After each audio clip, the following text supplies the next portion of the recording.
ওর মুখটা কেন ঢেকে রাখছে তার কারণ কি জানেন? এইগুলা হচ্ছে পাহাড়ের মানুষজনের বেশিরভাগ ইউজ করে, তাদের কোমরে আগে দেখতাম, কিন্তু ও এরকম ভাবে পড়ছে। তুমি একটু ঘোরো তো দেখি, তো চতুর্দিকে দেখাও। আচ্ছা, তো তুমি এটা লাগানোর কারণ কি? মানে এটা তো খেজুর গাছে লাগায়, মানে যতটুকু দেখলাম। তুমি কেন লাগাইছো কইতে পারবা? কইতে পারবা না? তুমি এটা শখের বশে তো লাগাইছো না? তো দেখেন ভাই, মানে ও কিরকম ভাবে লাগাইছে তো জানি না। আপনাদেরকে আমি পুরা ক্লিয়ারলি দেখাই। ও মানে এখানে দাঁড়ায় আছে, দেখছেন? আর ওইদিকে খেজুর গাছ কাটতেছে। আচ্ছা আসো সামনে যাই দেখি কি কি তুমি আমাদেরকে কি দেখাইবা। খেজুর গাছ কাটার কাজ চলতেছে। তো যাই হোক, মনে করেন ওই যে আমার আব্বু খেজুর গাছ কাটতেছে, সরাসরি আপনাদের গাছকে দেখাবো। ওই যে ছোট খেজুর গাছ, ঠিক আছে, দেখতে পাচ্ছেন? তো আমি কাছে আইসা বললাম। তো এই যে পুষ্কুনি, পুষ্কুনির পাশে এই যে দেখেন খেজুর গাছ কিভাবে কাটে। আর এটার মুখে দিয়ে আটকায় আছে, দেখতে পাচ্ছেন? তো একটু অন্ধকার দেখা যাচ্ছে। তো এখন খেজুর গাছ কাটার পালা। তো আমরা একটু সামনে চলে যাই। তো দেখেন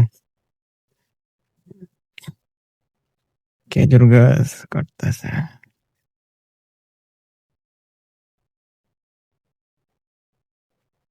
তো অলরেডি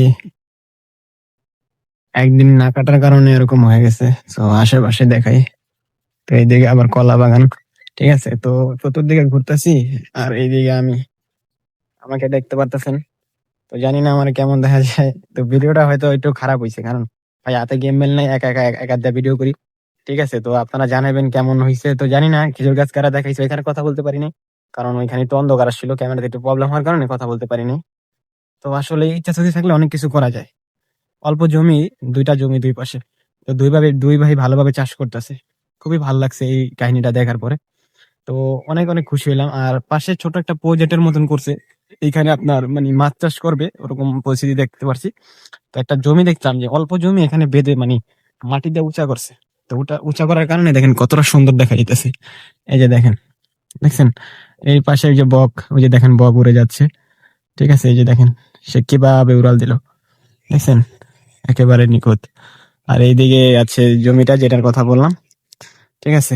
খুব মানে কি বলবো ভাই, নিজের চোখকে না বিশ্বাস করাইতে পারি না মাঝে মাঝে, এত সুন্দর দৃশ্য। আর একটা জিনিস কি, এটা তারপরে আছে এখানে, তো তারটা এখান থেকে উঠে দিলে হয়তো ভালো হইতো। আর এই যে চতুর্দিকে গাছ, একটা গাছ দেখাই আপনাদেরকে, কাটা গাছ, পুরা গাছটার মধ্যে কাটালা, ঠিক আছে। এটা সামনে ওই যে দেখেন গাছটা। তো আমি চতুর্দিকে ঘুরতেছি, আর এদিক ওদিক দেখতেছি, আর আশেপাশে চতুর্দিকে তাকাইতেছি, আর আমার আব্বু দিকে গাছ কাটতেছে। তো যাই হোক, সব মিলাই আর কি আজকে আমি এমন কিছু দেখাইতে পারলাম না, সেটা আপনাদের হয়তো ভালো নাও লাগতে পারে, কারণ আমি ওইখানে ক্যামেরা ধরতে গিয়ে একটু প্রবলেম হয়েছিল। যাই হোক, তো আপনাদের যতটুকু পারছি দেখাইছি। সামনে থেকে আমি আপনাদের জন্য স্পষ্ট ভাবে একেবারে দেখানোর চেষ্টা করবো যে খেজুর গাছটা কিভাবে কি প্রসেসিং হয়, কিভাবে গাছটা কাটে, কিভাবে রস আসে। আপনারা আমার চ্যানেল দেখতে পারবেন, ঠিক আছে, যে কিভাবে কি গাছ কাটে। আমি ওই ভিডিও আপলোড করছি, সামনে আরো ভালো ভিডিও আপলোড করবো ইনশাল্লাহ। তো আর সামনে এটা নিয়ে ভিডিও আসবে, এখানে মাছ ধরার ভিডিও হয়তো সামনে আসতে পারে ইনশাল্লাহ। আর এইখানে আর কি এই জমিতে ধান যখন বড় হবে, মানে এখানে তো ওই যে এই জমিটা আর কি ধান লাগাইছে, এখানে পানি দেওয়ার ব্যবস্থা করছে, এখানে পানি দেওয়ার ব্যবস্থা করছে। তো আজকে এই পর্যন্ত থাকুক, সবাই ভালো থাকেন।